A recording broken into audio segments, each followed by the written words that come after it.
À peine rentré à la maison, on m'annonce que je suis bon pour un mariage d'affaires. Mon père s'attendait sûrement à ce que je lui fasse une scène. Le grand classique du gosse de riche qui menace de se tuer pour y échapper. Mais à sa grande surprise, j'ai accepté sans même y réfléchir. Une occasion en or de pouvoir glander toute la journée. Hésiter ne serait-ce qu'une seconde aurait été un manque de respect envers moi-même. Après tout, ma devise, c'est la loi du moindre effort. Ma vie après le mariage était douce et insouciante. Tous les jours, j'allais en boîte avec mon pote Guziao pour draguer des mannequins. Je menais une vie de pacha. Je pensais que ça pourrait durer éternellement. Mais qui aurait cru que ma future épouse débarquerait à la maison sans prévenir? Elle a menacé ton cher ami Guziao pour que je la suive. Soi-disant pour qu'on apprenne à se connaître. En réalité, elle avait peur que je retourne en boîte de nuit avec toi. Pour pouvoir continuer ma vie de rêve. Je n'ai eu d'autre choix que d'accepter sa demande, la mort dans l'âme. Et c'est ainsi qu'a commencé ma vie d'enfer, avec des horaires de bureau de 9h à 17h. L'avion a fendu le ciel. Avant d'atterrir en douceur à l'aéroport international de Jingbei. À force de rester assis trop longtemps, mon corps était un peu engourdi. Je me suis étiré, regardant par le hublot les contours de cette ville à la fois familière et étrangère. J'ai ensuite bâillé. Après 3 ans d'études à l'étranger, ma plus grande réussite n'a pas été mon diplôme, mais plutôt d'avoir perfectionné mon talent pour la glande. Au point de ne jamais m'asseoir si je pouvais m'allonger. Sans oublier une chance insolente avec les femmes. Poursuivi par d'innombrables beautés étrangères qui voulaient mon numéro. Bien sûr, j'ai poliment décliné toutes ces avances en prétextant être déjà pris. Traînant ma valise jusqu'à la sortie. J'ai tout de suite aperçu le chauffeur de la famille, Lao Shen. Jeune maître mot. Monsieur votre père vous attend dans la voiture. Lao Shen a pris ma valise. Avec un sourire bienveillant. J'ai hoché la tête. En montant sur la banquette arrière. J'ai vu mon père qui consultait des documents sur sa tablette. Sans même lever la tête. Ah, te voilà. Justement, il faut que je te parle. Le mariage arrangé entre notre famille et la famille Bay est maintenant officiel. Mariage et signature des papiers le week-end prochain. J'ai d'abord été un peu sonné. Puis, mes yeux se sont mis à briller. Ah, la famille Bay, les magnats de l'immobilier. Et qui est-ce que je vais épouser? La fille unique de la famille Bay, Bay Giron. Autrement dit, l'actuel PDG du groupe Bay. Mon père a posé sa tablette. Avant de déclarer. Elle est très belle. Et très compétente. Alors, ne me sors pas ton numéro habituel de flemmard. Tâche de construire quelque chose de bien avec elle. En entendant les premiers mots de mon père, j'étais déjà fou de joie. Une PDG, ça veut dire qu'elle est richissime, non? Une fois mariée, je n'aurai plus besoin de travailler. Je pourrais rester toute la journée à la maison à mater des séries et à jouer aux jeux vidéo. Et en plus, je recevrai de l'argent de poche tous les mois. C'est la vie de rêve pour un flemmard. Le rêve qui devient réalité. D'accord, j'accepte. Papa, ne t'inquiète pas. Je te promets que je me comporterai bien. Mon père, en me voyant accepter si facilement, a semblé un peu surpris. Mais il n'a pas cherché plus loin. Il s'est juste dit que j'avais grandi et que j'étais devenu plus mature. Le jour de la signature à la mairie, j'avais fait un effort en mettant une chemise à peu près formelle. Dans ma tête, je me demandais si ma future femme n'allait pas être un vieux ton bien gras. Après tout, dans les mariages d'affaires, seuls les intérêts comptent. Le physique et tout le reste, c'est secondaire. Sauf que, au moment où j'ai vu Bay Giron devant la mairie, j'ai senti mon cœur rater plusieurs battements. J'ai même failli laisser tomber les papiers que je tenais. Elle portait un tailleur-jupe blanc, à la coupe impeccable. Elle mesurait environ 1,68 m. Sa silhouette était fine et élancée. Ses longs cheveux étaient relevés avec élégance. Dans une coiffure parfaite, dévoilant un front lisse et un gracieux coup de cygne. Ses traits, si fins qu'on aurait dit une œuvre d'art sculptée par les dieux. Ses sourcils étaient dessinés avec la grâce des montagnes lointaines. Son regard aussi limpide qu'une vague d'automne. L'arête de son nez était fine et droite. Et ses lèvres parfaitement dessinées. C'était un maquillage sobre et froid. Et pourtant, sur son visage, se dégageait une beauté à couper le souffle. Telle une rose blanche au sommet d'une montagne enneigée. À la fois sainte et un peu distante. Bonjour, Linmu. Bézirou me tendit la main. Sa voix était claire et mélodieuse. Comme le murmure cristallin d'un ruisseau de montagne. Ce n'est qu'à ce moment que j'ai repris mes esprits. Je me suis empressé de lui serrer la main. Lorsque le bout de mes doigts a touché sa peau fraîche. J'ai senti mes joues s'enflammer. Bonjour. Bézirou, ai-je balbutié en réponse. Une seule pensée tournait en boucle dans ma tête. Ce n'est pas un mariage arrangé. C'est le gros lot qui vient de me tomber dessus. La procédure s'est déroulée sans accroc. Au moment où j'ai reçu notre livret de famille, j'ai regardé ma femme, d'une beauté à couper le souffle, à côté de moi. Et j'avais un sourire jusqu'aux oreilles. Je commençais déjà à fantasmer sur notre vie de couple. Faire la grasse matinée tous les jours. Se réveiller avec un repas préparé par les domestiques. Sortir manger des brochettes avec mon pote Guziao dès que l'envie m'en prend. Boire des verres et avoir de l'argent de poche à l'infini. Et à la maison, une femme d'une beauté divine. Même si elle n'est peut-être là que pour faire joli. Ça reste un plaisir pour les yeux. Cependant, la réalité m'a vite donné une gifle monumentale. Le mariage a été célébré en grande pompe. De nombreuses personnalités du monde des affaires étaient présentes. Une fois la cérémonie terminée, Béziro a reçu un appel. Elle a dit qu'il y avait une urgence à l'entreprise. Et qu'elle devait y aller immédiatement. Puis elle est partie à la hâte. Je suis resté seul dans notre grande maison vide, à regarder toutes les décorations de fête. Pour la première fois de ma vie, je découvrais le goût de la solitude. Les jours suivants n'ont fait que confirmer mes soupçons. Béziro est une véritable bourreau de travail. Notre maison conjugale. Une villa de luxe dans un quartier chic du centre-ville. Décoration somptueuse. Personnel au complet. Mais les fois où Béziro rentrait se comptaient sur les doigts de la main. La plupart du temps, elle arrivait bien après que je me sois endormi. Et le matin, à mon réveil, elle était déjà partie. Parfois, je ne la voyais même pas pendant plusieurs jours d'affilée. Seuls les virements réguliers d'argent de poche sur mon compte bancaire me rappelaient que je n'étais pas célibataire. Heureusement, je ne suis pas du genre à me prendre la tête. Donc je ne m'en suis pas vraiment soucié. Après tout, je recevais mon argent de poche. Et personne n'était sur mon dos. Je pouvais continuer à mener ma belle vie de pacha. La journée, je binge-watchais des séries et je jouais aux jeux vidéo à la maison. Le soir, je retrouvais Guziao pour manger des brochettes et boire des verres. De temps en temps, je faisais même un tour à la salle de sport. La vie était douce et agréable. La seule chose qui me cassait les pieds, c'était les vannes de Guziao. Ce soir-là, on était justement à un stand de barbecue, en train de manger. Guziao a bu une gorgée de bière, puis m'a lancé un regard malicieux. Dis donc, Mo, c'est vraiment spécial, ton mariage. Tu te maries avec une PDG, une vraie bombe, et au bout de 3 mois de mariage, tu l'as même pas encore embrassée. Alors pour ce qui est de faire des galipettes, n'en parlons même pas. En entendant ça, j'ai levé les yeux au ciel.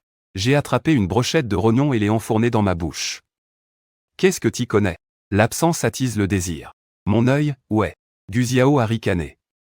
Faudrait pas oublier l'époque où t'étais à l'étranger. Toutes ces beautés qui te tournaient autour. Et tu les as toutes envoyées balader, une par une. Et maintenant, regarde le résultat. Tu as épousé une femme en toute légalité, mais tu vis comme un moine. Franchement, frangin Mo, tu ne te chercherais pas des ennuis, par hasard? Comment ça, vivre comme un moine? Ça, c'est ce que j'appelle la liberté. Je faisais le malin, mais au fond de moi, je ne pouvais m'empêcher de me sentir un peu frustré. C'est vrai que Guziao n'avait pas tort. Marié depuis plusieurs mois, je n'avais même pas vraiment touché la main de Béziro. Notre relation était plus distante que celle de simples amis. Soudain, Guziao s'est approché de moi, a baissé la voix, et m'a dit d'un air mystérieux. Ce soir, je t'emmène dans un super endroit. Un nouveau bar qui vient d'ouvrir. Il paraît que les filles et les mecs là-bas sont de vrais canons. Avec des corps de rêve. Je te garantis que ça te fera oublier ta femme PDG qui ne rentre jamais à la maison. En l'écoutant, j'ai hésité un instant. C'est vrai que je n'étais pas allé dans un bar depuis mon retour au pays. Et puis, rester à traîner à la maison toute la journée, ça devenait un peu lassant. En plus, Béziro ne rentrait pas. Me détendre un peu de temps en temps ne devrait pas poser de problème. J'ai tapé sur la table et j'ai dit, d'accord. On y va. Même pas peur. On s'est éclaté comme des fous dans le bar. La musique à fond. Les lumières clignotantes. Les superbes filles en tenue sexy. Tout ça m'a fait oublier temporairement l'embarras de ma situation.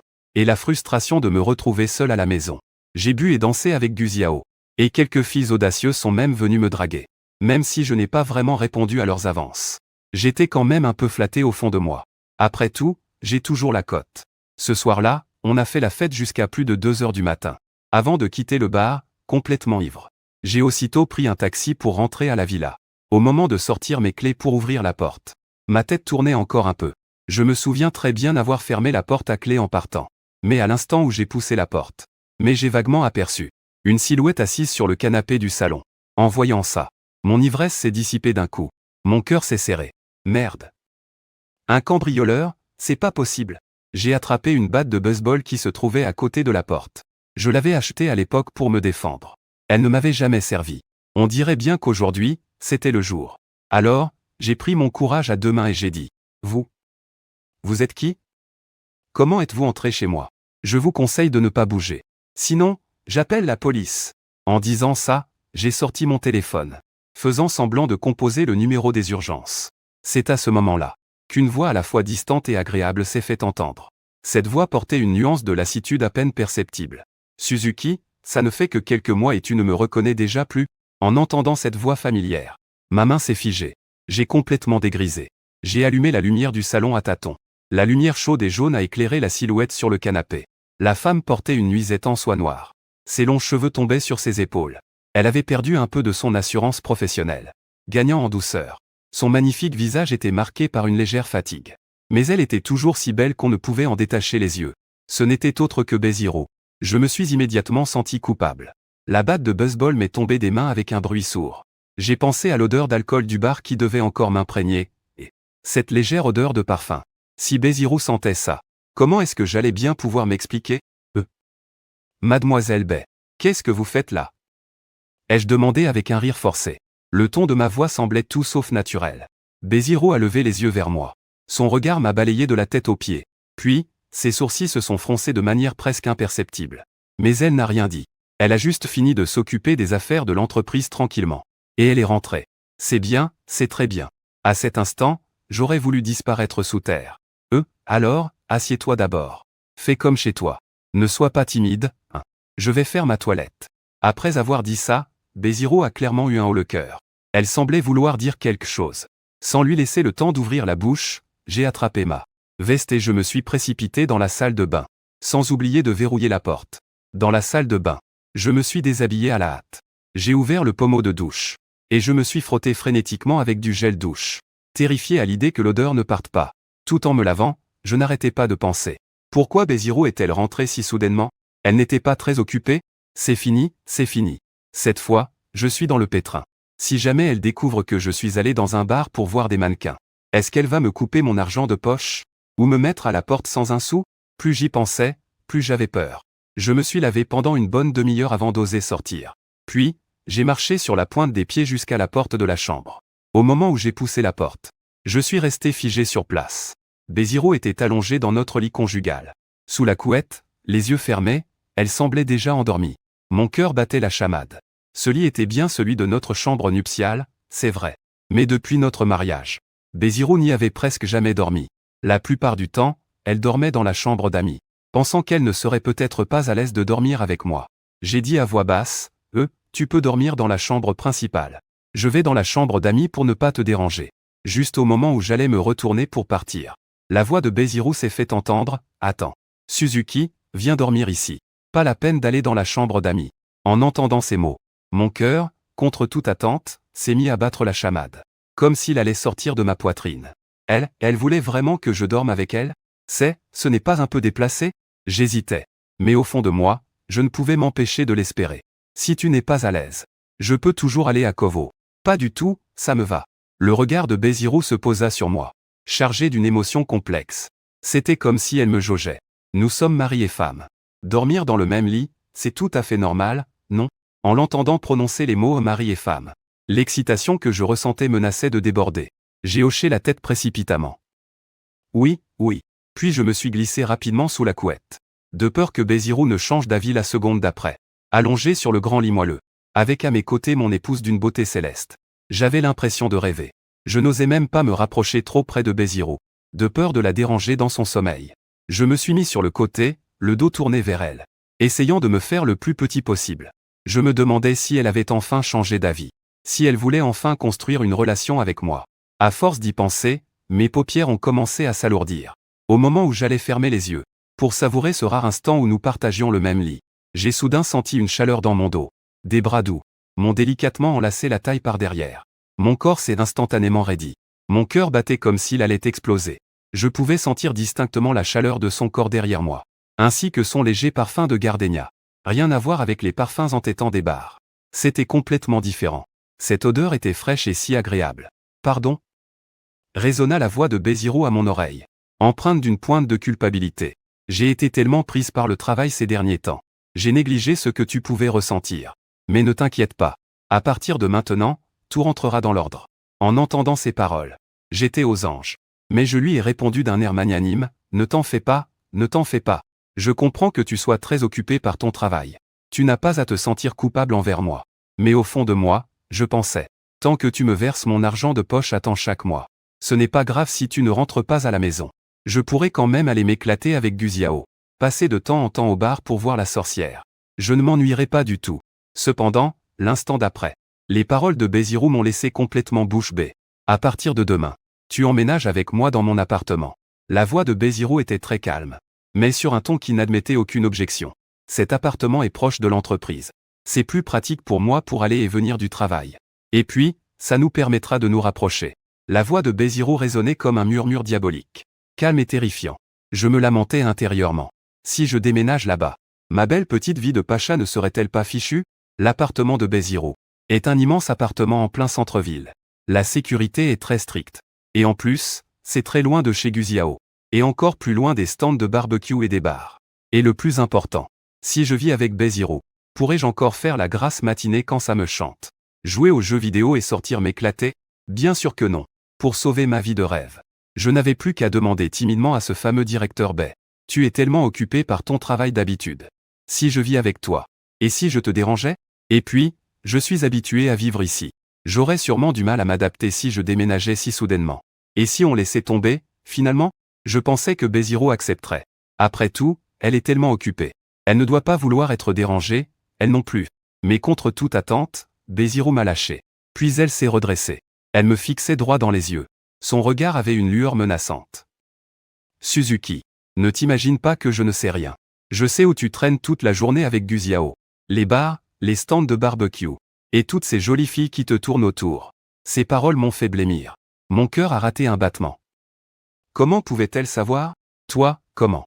Tu veux me demander comment je suis au courant, c'est ça? Bézirou a haussé un sourcil. Son ton était teinté de sarcasme. Il se trouve qu'un de mes amis connaît Guziao. Il a posté des photos de vous au bar. Sur ses réseaux sociaux. Mon ami est tombé dessus, a fait une capture d'écran et me l'a envoyé. J'ai gémi intérieurement. Ce Guziao, quelle grande gueule, il fallait vraiment qu'il poste ça sur les réseaux. Puis, le ton de Bézirou a changé du tout au tout. Si tu t'avises encore d'aller dans un bar pour draguer des filles, ou de traîner à ne rien faire avec Guziao, ne me reproche pas d'être sans pitié.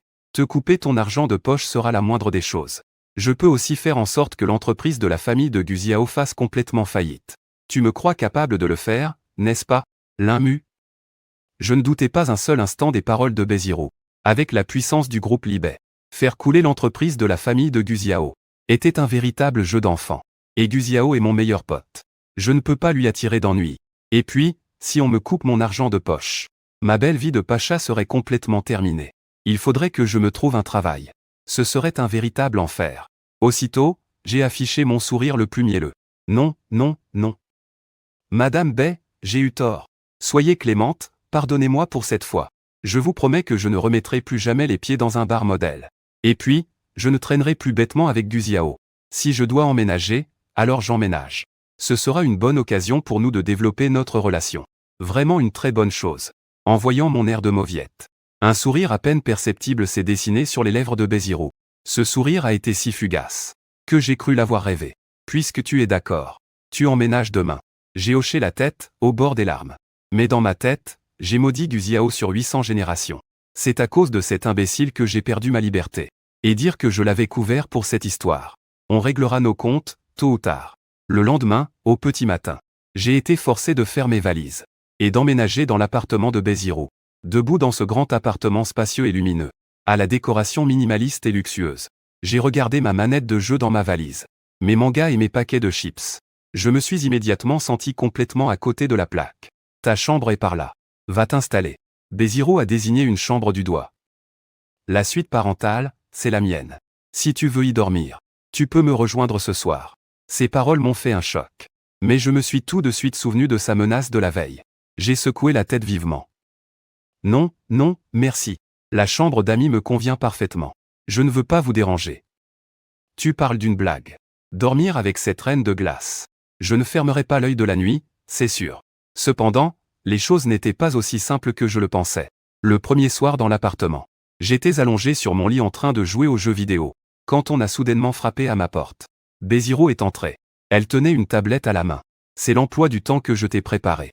À partir de demain, tu le suivras à la lettre. J'ai pris la tablette pour y jeter un œil. J'ai failli tourner de l'œil. L'emploi du temps indique 7 heures, réveil et footing matinal. 8 heures, petit déjeuner et lecture de la presse financière. De 9 heures à 11 heures du matin, étude de la gestion d'entreprise. Documents internes du groupe B, midi, déjeuner. Sieste de 14 heures à 16 heures. Se rendre au groupe B pour apprendre aux côtés de Bézirou. De 17 heures à 18 heures, fitness, et ainsi de suite. En regardant cet emploi du temps surchargé, J'étais complètement désespéré. J'avais l'impression que le ciel me tombait sur la tête. Madame Bay, vous essayez de faire de moi un de ces PDG tyranniques de roman? Moi, tout ce que je veux, c'est glander. Juste être un glandeur. Bézirou haussa un sourcil. Le groupe Lin te reviendra un jour. Si tu n'étudies pas maintenant, tu vas attendre la faillite ou quoi? Pour être honnête, je n'ai absolument aucune envie d'hériter de ce groupe-là. Je veux juste me la couler douce. La voix de Bézirou devint soudainement glaciale. Suzuki, tu exécutes cet emploi du temps à la lettre. Sinon, tu en assumeras les conséquences. Sur ce, Bézirou tourna les talons et s'en alla, sans me laisser la moindre chance de répliquer. Devant cet emploi du temps de folie, j'étais au bord des larmes. Ma belle vie tranquille et belle et bien terminée. Le lendemain matin, quand le réveil m'a arraché à mon sommeil, j'étais tellement furieux que j'ai failli fracasser mon téléphone. Je me suis ensuite extirpé du lit avec difficulté. J'ai regardé l'heure, 7 heures pile. J'ai enfilé ma tenue de sport à contre-cœur. Et je suis sorti de l'appartement. Le quartier était très agréable. Il y avait une piste de course aménagée. J'avais à peine fait quelques pas, quand j'ai aperçu une silhouette familière un peu plus loin. Incroyable, Bézirou était aussi en train de courir. Elle portait une tenue de sport rose. Ses longs cheveux étaient attachés en une queue de cheval haute. Une fine pellicule de sueur perlait sur son front. Elle avait les joues roses. Elle avait perdu un peu de sa froideur de femme d'affaires. Et gagné en vitalité. Elle était encore plus séduisante comme ça. Madame Bay, vous faites aussi votre footing matinal? Je me suis dépêché de le rattraper. Bézi a de nouveau hoché la tête. Sans s'arrêter. Il fallait que je le suive. Après une demi-heure de course, j'étais déjà à bout de souffle. Et je transpirais à grosses gouttes. Mais lui, c'était comme si de rien n'était. Bay. Monsieur Bay, je n'en peux vraiment plus. On peut faire une pause? J'haletais, les mains sur les genoux. Bézirou s'est arrêté. Il s'est retourné pour me regarder. À peine 3 kilomètres et tu es déjà épuisé. Tu manques clairement d'entraînement. Puis, il a sorti une bouteille d'eau de son sac et me l'a tendue. Bois un peu et repose-toi 5 minutes. Ensuite, on continue de courir. J'ai pris la bouteille d'eau. Et j'en ai sifflé plus de la moitié d'un coup. Je pestais intérieurement. Appeler ça créer des liens. C'est un entraînement de l'enfer, oui. Quand, après ce jogging infernal, on est enfin rentré à l'appartement. L'employé de maison avait déjà préparé le petit déjeuner. Le petit déjeuner était copieux. Il y avait du lait, des œufs, du pain et des fruits. Et aussi quelques pâtisseries raffinées dont j'ignorais le nom. Après avoir mangé, lis ce journal économique. Je t'interrogerai dessus. Bézirou a posé un journal devant moi. J'ai regardé ce journal financier, rempli de jargon technique. Ma tête allait exploser. J'ai fait des études de design et d'art à l'étranger. Je n'y connais absolument rien. Monsieur Bay, je ne peux pas ne pas le lire? Je ne comprends rien à tout ça. J'ai essayé de l'amadouer. Bézirou a levé les yeux et m'a fixé. Son regard était glacial. Que tu comprennes ou non, tu le lis, m'en manque su. En entendant ces paroles menaçantes, je n'ai eu d'autre choix que de me forcer à lire. Pour moi, ces mots, c'était du chinois. Ça me donnait envie de dormir. 9 heures du matin. Bézirou m'a appelé dans son bureau. Elle m'a balancé une énorme pile de dossiers. Ce sont des documents internes du groupe Bay. Commence par les bases. Si tu ne comprends pas quelque chose, tu peux me demander. En voyant cette pile de documents plus épaisse qu'une brique, j'ai failli pleurer. Je préférerais faire 10 parties de jeux vidéo, plutôt que de lire ces trucs. Mais sous la surveillance de Bézirou, je n'ai pu que m'asseoir sagement au bureau, et me forcer à lire les dossiers. De temps en temps, Bézirou venait même m'interroger. Si je ne savais pas répondre, j'étais puni et devais recopier des dossiers. C'était vraiment pire qu'à l'école. Midi, pendant le déjeuner, j'ai enfin trouvé une occasion d'envoyer en cachette un message à Guziao, mon pote. Sors-moi de là, vite. Bézirou m'a enfermé et me traite comme un esclave. En plus, elle me force à étudier. Je n'en peux plus. Guziao a vite répondu, ah. Désolé, frérot Mo, je ne peux rien faire. C'est ce qui arrive quand on contrarie la reine des glaces. Pourquoi es-tu allé au bar en cachette sans moi? Et en plus, tu t'es fait prendre en photo. Ce n'est pas le moment de parler de ça. Vite, trouve un moyen de me faire sortir d'ici. Te faire sortir? Tu crois vraiment que tu peux échapper aux griffes de la présidente Bay? Je te conseille de te tenir à carreau et d'obéir. Qui sait, tu pourrais même réussir à lui plaire. Et vous filerez bientôt le parfait amour. Je regardais mon téléphone en silence. Et j'ai soupiré de désespoir. Laisse tomber. Compter sur ce type, Guziao. Autant ne compter que sur moi-même. L'après-midi, Bézirou m'a emmené au siège du groupe Bay. En entrant dans l'imposant immeuble de bureau, les employés saluaient tous Bézirou. Quand leur regard se posait sur l'un mot, ils étaient remplis d'une certaine curiosité et d'interrogation. Modèle. Voici mon mari. L'un va faire un stage dans l'entreprise à partir de maintenant. Il apprendra à mes côtés. Annonça Bézirou à tout le monde. Bonjour, présidente Bay. Bonjour, monsieur Lin. s'empressèrent de saluer les employés. L'un mot eut un sourire un peu gêné. Il suivit Bézirou et entra dans le bureau de la présidente. Le bureau de la présidente était immense. Et la décoration luxueuse. À travers les baies vitrées, on pouvait voir le panorama animé de la ville. Bézirou s'assit derrière son bureau. Et commença à travailler. Quant à moi, on m'installa à un bureau juste à côté. Pour que je continue à étudier des dossiers. Mais il m'était impossible de me concentrer. Le bureau était si calme. Tellement calme que l'on entendait seulement Bézirou taper sur son clavier. Et le son de sa voix lorsqu'elle passait un appel. Je n'ai pas pu m'empêcher de la regarder en douce. En la voyant si absorbée par son travail. Les lignes de son profil étaient si fines. Et ses longs cils, étrangement séduisants. Sans même m'en rendre compte, j'étais complètement captivé. Tu as fini de regarder ? Bézirou releva soudainement la tête. Son regard planté droit dans le mien. Mon visage devint instantanément écarlate. Je baissai la tête en vitesse. Non, j'ai pas fini de. Non. Je veux dire ? Je ne regardais pas. Je regardais les dossiers. Un léger sourire se dessina au coin des lèvres de Bézirou. Elle ne me démasqua pas et se remit au travail. À la fin de la journée, Bézirou regarda l'heure et me dit « Allons-y. On va à la salle de sport. » Je poussai un gémissement de douleur. Encore la salle de sport ? J'ai déjà couru ce matin et j'ai passé la journée à lire des dossiers. Je suis mort de fatigue. Pas question. Si. Il le faut. L'attitude de Bézirou était ferme. Ta condition physique est bien trop mauvaise. Tu as besoin de t'entraîner. Après la séance de sport, une fois de retour à l'appartement, j'étais tellement épuisé que je ne pouvais plus bouger. Le dîner était somptueux, mais je n'avais vraiment aucun appétit. J'ai à peine pris quelques bouchées avant de poser mes baguettes. Pourquoi tu ne manges plus ? Me demanda Bézirou en me regardant. C'est la question qu'elle m'a posée. Ça ne te plaît pas ? Non. Je suis juste trop crevé pour avoir faim. Ai-je répondu d'une voix lasse. Bézirou fronça les sourcils. Tu n'arrives déjà plus à suivre avec une telle cadence ? Il va falloir intensifier l'entraînement à l'avenir. Ces paroles ont suffi à assombrir tout mon avenir. Les jours qui suivirent. J'ai vécu un véritable enfer. Réveillé chaque matin par mon réveil. Footing matinal, études, stage, salle de sport, ma vie était réglée à la minute près. Je n'avais même plus le temps de jouer aux jeux vidéo. J'ai bien essayé de me rebeller. Par exemple, en faisant exprès de traîner au lit le matin. Résultat, Bézirou venait directement m'arracher la couette, me laissant grelotter de froid. Ou alors, en jouant en cachette sur mon téléphone pendant que j'étais censé étudier. Mais Bézirou me surprenait à chaque fois. Après plusieurs tentatives de rébellion, j'ai fini par me résigner complètement. Je savais qu'en tenant tête à Bézirou, j'étais le seul à y perdre. Mais, durant cette période d'entraînement infernal, j'ai aussi découvert une facette méconnue de Bézirou. Elle a beau avoir l'air froide et distante. C'est en réalité une sacrée gourmande. Une fois, j'ai commandé en secret une portion d'écrevisses épicées. Quand Bézirou l'a découvert, je m'attendais à me faire passer un savon monumental. Mais contre toute attente, Bézirou, poussé par je ne sais quelle impulsion, en a goûté une. Et à partir de là, impossible de l'arrêter. Elle en a dévoré plus de la moitié. Le piment lui montait les larmes aux yeux. Mais elle refusait de s'arrêter.